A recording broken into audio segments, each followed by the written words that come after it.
युवा शक्ति संगठन राष्ट्रीय अध्यक्ष फरजाना खान ने की प्रेस कॉन्फ्रेंस। राजधानी लखनऊ के अलीगंज स्थित अलीगंज प्लाजा में युवा शक्ति संगठन की राष्ट्रीय अध्यक्छ फरजाना खान ने प्रेस कॉन्फ्रेंस कर बरेली मुद्दे पर चर्चा की। फरजाना खान ने बताया, मुस्लिम समुदाय मौलाना और नेता की बातों में ना आए आई लव मोहम्मद के मुद्दे को राजनीतिक बनाया जा रहा है।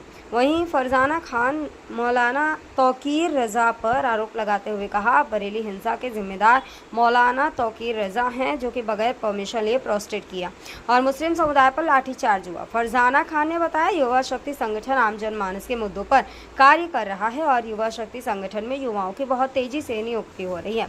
देखिए प्रेस कॉन्फ्रेंस कर फरजाना खान ने क्या कुछ कहा। मैम, जो आज ये प्रेस कॉन्फ्रेंस कर रही हैं आप, क्या कुछ इसके खास उद्देश्य प्रेस कॉन्फ्रेंस? जी, सबसे पहले नमस्कार आप सभी को। मैं युवा शक्ति मोर्चा संगठन और युवा सशक्तिकरण ह्यूमन राइट्स से हूँ और आज का जो प्रमुख उद्देश्य है वो ये है कि हमारे संगठन में कुछ नए लीडर्स, सुपीरियर लीडर्स को हम ज्वाइन करा रहे हैं, जो युवा शक्ति मोर्चा संगठन की टीम के साथ जुड़ रहे हैं और बतौर प्रमुख लीडर वो ज्वाइन कर रहे हैं। तो सबसे पहले आज मैं उनको सम्मानित करके ज्वाइन कराना चाहूँगी। और दूसरा मुद्दा जो है वो ये है कि आजकल जो मुसलमानों के ऊपर जिस तरह के अत्याचार हो रहे हैं और उनके जो अधिकार हैं, उनका जो हनन हो रहा है, उसके बारे में मैं बातचीत करना चाहूँगी। क्या कुछ मुद्दे हो रहे हैं जिनको लेकर आज आपने प्रेस कॉन्फ्रेंस की है? फिर क्या मुद्दों को ये संगठन उठाना चाहेगा?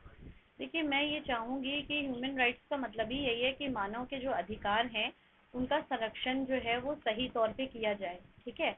और भारत के नागरिक तो सभी हैं। अब आप कास्टिज्म नहीं कर सकते कि अगर हिंदू है तो हम उनको जो है वो ज़्यादा सपोर्ट और ज़्यादा चीज़ें कर रहे हैं, मुसलमान हैं तो उसको दबा रहे हैं। तो इन चीज़ों पे मैं बातचीत करना चाह रही थी। मुझे लगता है कि सोसाइटी में एक मैसेज जाना बहुत ज़रूरी है, जिससे लोगों की कम से कम आंखें खुलें और लोग जो हैं उसके बारे में विचार करें। लोगों तक क्या पहुंचाना चाहिए अपने संदेश के साथ? देखिए, मैं सबसे पहले तो देश के मुसलमानों से ये कहूँगी कि किसी भी मौलाना और किसी भी नेता के कहने से आप जो हैं वो समाज में अराजकता ना फैलाएं। आप रोड पे ना निकलें। निकलने से पहले आप अपने नेता से ये सवाल करें कि क्या उन्होंने जो कानूनन परमिशन होती है, क्या उन्होंने ली है? क्या उन्होंने सरकार से परमिशन ली है कि वो धरना करें या कोई बातचीत करें या प्रमुख ऐसी जगहों पे, सरकारी जगहों पे वो इकट्ठा हो रहे हैं, तो क्या उनके पास कोई परमिशन है? क्योंकि बरेली वाले मुद्दे में आपने देखा है, अगर ये मौलाना चाहते तौकीर तो ये प्रेस कॉन्फ्रेंस भी कर सकते थे, सारी मीडिया को बुलाकर अपनी बात भी रख सकते थे। लेकिन इन्होंने अपना नाम ऊंचा करने के लिए इन्होंने मुसलमानों को बुलाया, वहाँ पे लाठी चार्ज हुआ क्योंकि उन्होंने गैर कानूनी तरीके से प्रदर्शन किया। तो मैं यही कहना चाहूँगी मुसलमानों से कि आप चाहे कोई ऑपोजिशन में हो लीडर, आप अगर उसके लिए बाहर निकल रहे हैं तो पहले ये भी तो देखिए कि क्या वो आपको संरक्षण दे रहा है, क्या वो आपकी सेफ्टी कर रहा है। तो ये बहुत इंपॉर्टेंट है। अगर आपको अपनी बात सरकार से कहनी है तो आप मुलाकात करिए, सरकार भी अधिकारियों से मिलिए, ठीक है। अगर कोई जो है वो एक पोजीशन पे बैठा हुआ है, अधिकारी पोजीशन पे बैठा हुआ है, तो आप उनसे वार्तालाप करिए, अपनी बात कहिए, प्रेस कॉन्फ्रेंस कहिए। अगर आपको लगता है कि उसके बाद भी आपको परेशान किया जा रहा है तो उसके लिए न्यायालय है ना, आप एफआईआर करवाइए, कंप्लेंट दर्ज करवाइए, ठीक है। लेकिन ये नहीं है कि आप जो है बिना किसी परमिशन के सड़कों पे अराजकता फैलाने के लिए आप निकल आए और इससे पूरी कौम का नाम बदनाम होता है। सरदाना जी, आज आपके संगठन में कितने लोग ज्वाइन कर रहे हैं?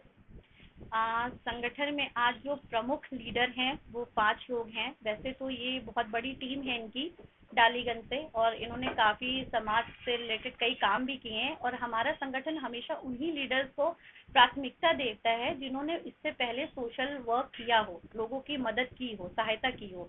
तो आज मैं जिन लोगों को ज्वाइन करा रही हूँ उनका अपने आप में एक इतिहास है।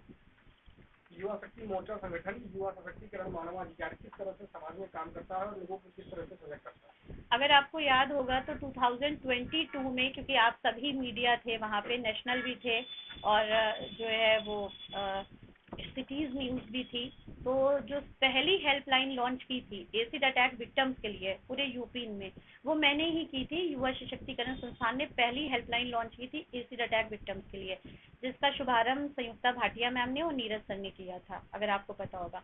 अभी हमारा युवा सशक्तिकरण संस्थान है वो प्लान कर रहा है कि 14 नवंबर को बाल दिवस के शुभ अवसर पे हम जो है वो बच्चों को टॉप 22 बच्चों को हम स्कॉलरशिप देंगे।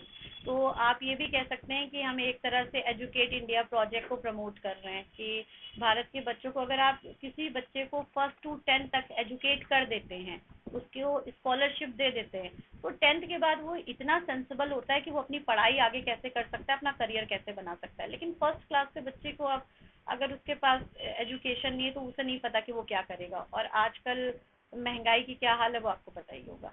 आपने जैसा कहा कि हम 14 नवंबर को बच्चों को स्कॉलरशिप देंगे, जी, तो क्या इसमें आपसे सरकार भी कोई मदद कर रही है या ये केवल आपकी मोर्चा पार्टी ही कर रही है? देखिए, युवा सशक्तिकरण संस्थान ने अभी तक किसी से फंड रेजिंग नहीं की है। उसका एक रीज़न है कि हम जितने भी लोग हैं युवा सशक्तिकरण संस्थान और युवा शक्ति मोर्चा संगठन में, हम सब मिलकर कंट्रीब्यूट करके जो है वो इस तरह के प्रोजेक्ट्स को कंप्लीट करते हैं। अभी हम किसी तरह की गवर्नमेंट की कोई भी स्कीम यूज़ नहीं कर रहे हैं, और जो हम टॉप 22 बच्चों को स्कॉलरशिप दे रहे हैं वो भी हम टेस्ट के माध्यम से कर रहे हैं कि हम टॉप 5 कॉलेजेस जो होंगे जहाँ पे बच्चों की एजुकेशन अच्छी दी जाती है, वहाँ पे सारी फैसिलिटीज़ के साथ, वहाँ पे हम टेस्ट करेंगे बच्चों के लिए, और जो टॉप 22 बच्चे हैं उनको हम स्कॉलरशिप प्रोवाइड करेंगे।